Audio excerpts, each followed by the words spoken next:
Hello friends, मैं विनोद स्वागत करता हूं आपके अपने यूट्यूब चैनल मेवलूस पर। मध्य प्रदेश के इस वीडियो सीरीज में आज हम देखने वाले हैं मध्य प्रदेश के सांस्कृतिक भवन या संस्थाएं। अब सांस्कृतिक संस्थाएं जैसे कि भारत भवन हो गया, आपका रविंद्र भवन हो गया है, या फिर आप देखें तो नवीन्द्र नाट्यगृह हो गया, ये सब किसके अंतर्गत आते हैं? तो ये हमारी सांस्कृतिक संस्थाओं के अंतर्गत आते हैं। तो शुरू करते हैं। पहले नंबर पर आता है हमारा भारत भवन। तो भारत भवन कहाँ पर है? पहला प्रश्न यहाँ से आता है। तो भारत भवन आपका भोपाल में है। कहाँ पर है? भोपाल में। तो इसका थोड़ा विशेष रूप से ध्यान देना है कि भारत भवन कहाँ पर है। तो भारत भवन भोपाल में है, जिसकी स्थापना कब हुई? तो इसकी स्थापना हुई थी 13 फरवरी 1982। 13 फरवरी 1982 को भारत भवन की क्या हुई थी? स्थापना हुई थी। ठीक है, कहाँ पर हुई थी? भोपाल में हुई थी। अब जो भारत भवन है, इसको बनाने का उद्देश्य क्या है? ठीक है, तो इसका जो उद्देश्य है, इसका उद्देश्य सीधा सिंपल सा है। ये सांस्कृतिक संस्था है, तो ये क्या करती है? सांस्कृतिक गतिविधियों, ठीक है, सांस्कृतिक गतिविधियों। तो सांस्कृतिक गतिविधियां जो भी रहेंगी उनको क्या करेगा ये? तो सांस्कृतिक गतिविधियों का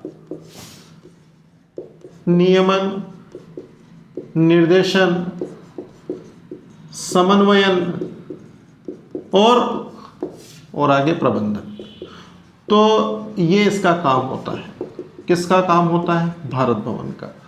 भारत भवन का ये काम होता है कि ये जो भी जितनी भी आपकी सांस्कृतिक गतिविधियां होती हैं, इनको नियमन करना, निर्देशन करना, समन्वय करना और इनका प्रबंधकारी एक संस्था के रूप में कार्य करना, इनको आगे बढ़ाने का काम होता है। किसका? भारत भवन का। अब भारत भवन के वास्तुकार कौन है? यहाँ से क्वेश्चन बनेगा। तो भारत भवन के जो वास्तुकार है, ये पहला प्रश्न है, बहुत इंपॉर्टेंट क्वेश्चन बनेगा यहाँ से कि भारत भवन के जो वास्तुकार है वो कौन है? तो उसके जो वास्तुकार या आर्किटेक्ट है आपके, वो है चार्ल्स कोरिया। कौन है? Charles Korea. तो चार्ल्स कोरिया के द्वारा ही भारत भवन की रूपरेखा को तैयार किया गया था। ठीक है, जिन्होंने भारत भवन बनवाया। ठीक है, अब उसके बाद क्या? अब चार्ल्स कोरिया कौन है? तो चार्ल्स कोरिया के बारे में देख लेते हैं कि ये जो वास्तुकार हैं आपके, ये कौन है?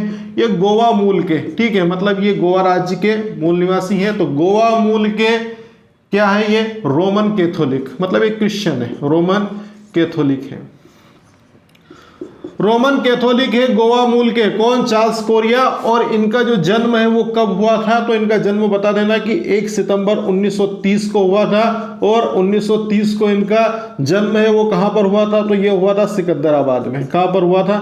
सिकंदराबाद में इनका जन्म हुआ था 1 सितंबर 1930 को।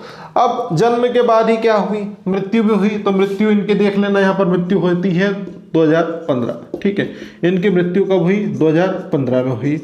अब ये जो भारत भवन के निर्माता चार्ल्स कोरिया, इनके द्वारा ही क्या किया गया? भारत भवन के अतिरिक्त मध्य प्रदेश का जो आपका विधानसभा भवन है, ठीक है, तो ये ध्यान रखना कि मध्य प्रदेश विधानसभा भवन, मध्य प्रदेश विधानसभा भवन।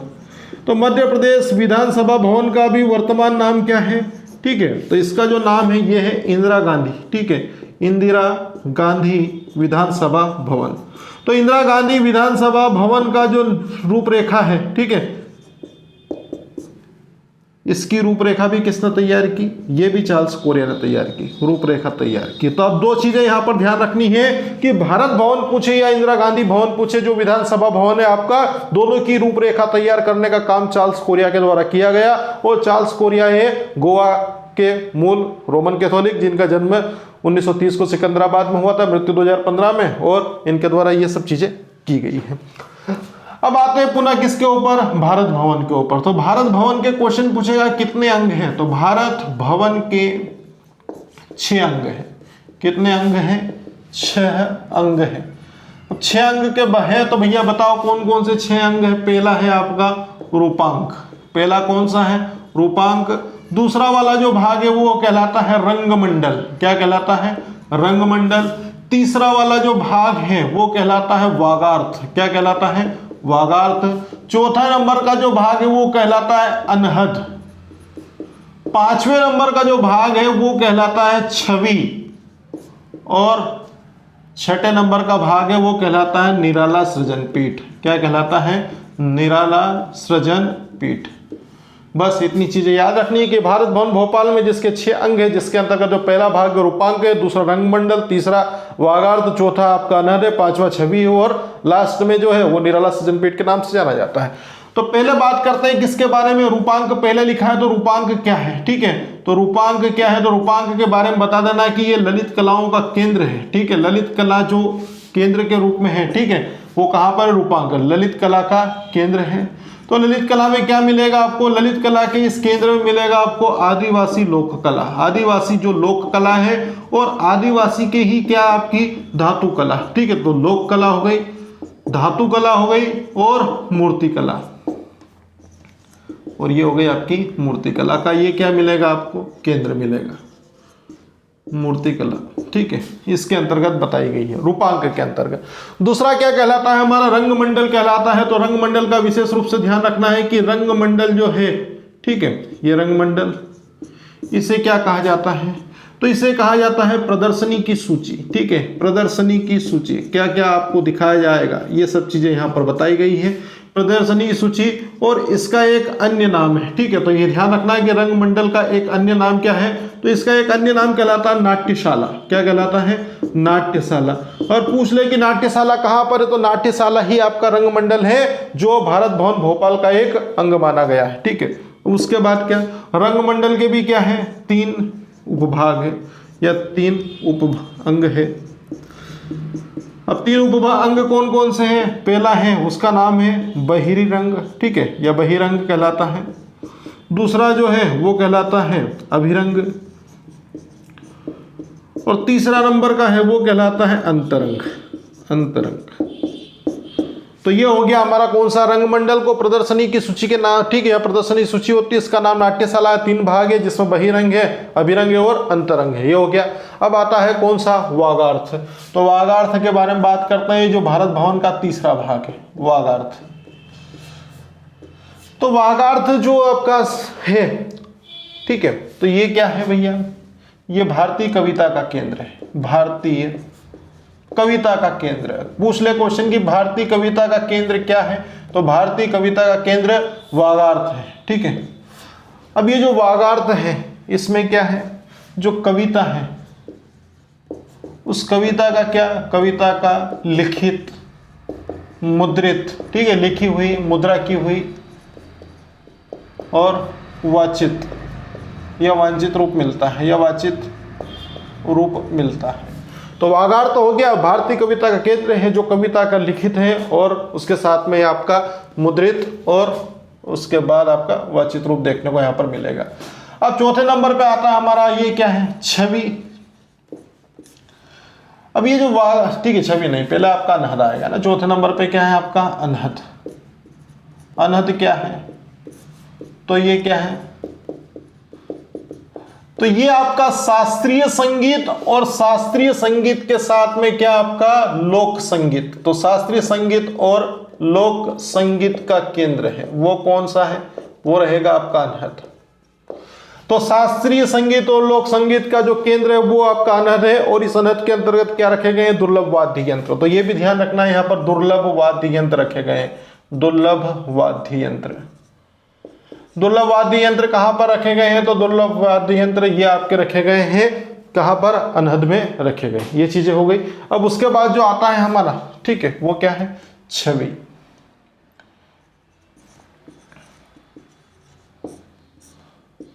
तो ये क्या है,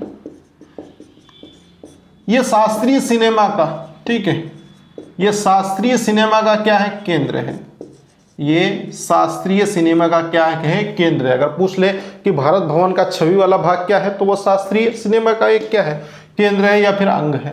अब छठे नंबर पर बचता है हमारा लास्ट, वो कौन सा है, निराला सृजन पीठ, ठीक है, पीठ है यहाँ पर। तो ये ध्यान रखना है यहाँ पर, निराला सृजन पीठ, निराला सृजन पीठ। तो निराला सृजन पीठ कहाँ पर है भैया, तो ये आपको भोपाल में मिलेगी, ठीक है, भोपाल में, ठीक है। अब निराला सृजन पीठ क्या करती है, इसके बारे में थोड़ा सा हम देख लेते हैं। तो ये क्या है, ये रचनात्मक लेखन पीठ है, रचनात्मक लेखन पीठ। अगर पूछ ले कि रचनात्मक लेखन पीठ कौन सी है, तो रचनात्मक लेखन पीठ मिलेगी आपको निराला सृजन पीठ। और ये जो निराला सृजन पीठ है, ये आपका भोपाल में है, और भोपाल में एक विश्वविद्यालय है, और उस विश्वविद्यालय का नाम है बरकतुल्लाह विश्वविद्यालय। क्या नाम है, रचनात्मक ठीक है, ये आपकी सृजनात्मक पीठ है तो रहेगी, लेकिन ये किस विश्वविद्यालय का भाग है? तो ये आपका बरकतुल्लाह विश्वविद्यालय का भाग है। ये हुआ आपका बरकतुल्लाह विश्वविद्यालय का भाग, बरकतुल्लाह।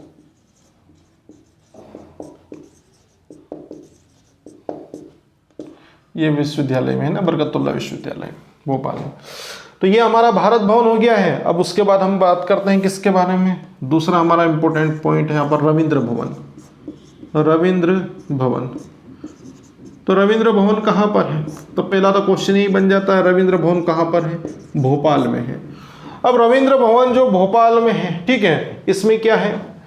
तो ये जो है ना, ये भी एक क्या है? सांस्कृतिक भवन है, ठीक है। ये क्या है? एक तरीके का सांस्कृतिक भवन है। ये थोड़ा ध्यान रखना, क्योंकि यहाँ पे थोड़ा सा कंफ्यूजन करने वाला मामला ये रहेगा कि आपका रविंद्र भवन है, उसके बाद फिर आपसे एक क्वेश्चन पूछेगा कि रविंद्र नाट्यशाला कहाँ पर है? कौन सी? रविंद्र नाट्यशाला। तो दोनों में थोड़ा डिफरेंस होगा। रविंद्र नाट्यशाला आपकी इंदौर में है, ठीक है, या नाट्यगृह आपका इंदौर में है, और ये रविंद्र भवन कहाँ पर है? भोपाल में। तो ये क्या करता है, ठीक है, तो इसके बारे में देख लेते हैं कि ये जो है, ये जो आपका रविंद्र भवन है, ये सांस्कृतिक, शैक्षणिक और साहित्यिक, ठीक है, ये क्या करेगा? सांस्कृतिक, साहित्यिक और शैक्षणिक गतिविधियों का केंद्र है, गतिविधियों का केंद्र है। तो बस इतना ध्यान रखना है यहाँ पर कि ये जो आपका रविंद्र भवन है, ये क्या है? ये सांस्कृतिक, शैक्षणिक और उसके साथ में ही क्या आपका, उसके साथ में रहेगा आपका ये, ठीक है, साहित्यिक गतिविधियों का केंद्र है। इसमें क्या मिलेगा आपको? इसमें एक आपकी नाट्यशाला है और इसमें ही क्या है? आपका एक सभागृह है। तो ये थोड़ा सा ध्यान रखना, इसमें एक नाट्यशाला और एक क्या है? सभागृह है। ये हो गया आपका कौन सा भवन? ये हो गया आपका रविंद्र भवन।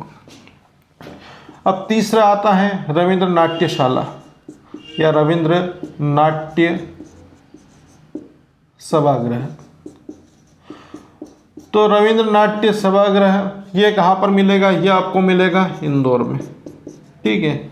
इंदौर में ये एक तरीका का क्या है? ऑडिटोरियम है, या ऑडिटोरियम बोल सकते हैं आपका, ऑडिटोरियम है, ठीक है, या रंगमंच का एक रूप है, ऑडिटोरियम है। इसका जो नाम है वो किसके नाम पर रखा गया है? नाम वो है आपका नोबेल पुरस्कार विजेता। कौन भैया? भारत के पहले नोबेल पुरस्कार विजेता आपके वही सर रविंद्रनाथ टैगोर। पुरस्कार विजेता रविंद्रनाथ टैगोर के नाम पर रखा गया है, रविंद्रनाथ टैगोर के नाम पर।